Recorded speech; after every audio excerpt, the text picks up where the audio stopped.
ভাইয়া এখানে কি আমার পছন্দ মতো গরু আছে? আপু দাঁড়ান, আমি আমার মালিককে ডাকি আনি। গরুর কাস্টমার আসছে।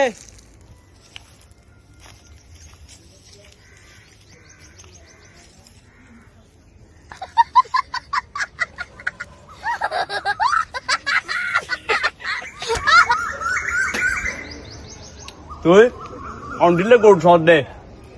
আপনাদের কি কি গরু আছে? আমাদের বিদেশ গরু আসে, তারপর পাকিস্তানি গরু আসে, ভারতীয় গরু আসে। তাইলে এটাকে হবে? এই গরু কোথায় দেখছেন? এটা তো তুমি অস্ট্রেলিয়া গেলেও পাবে না।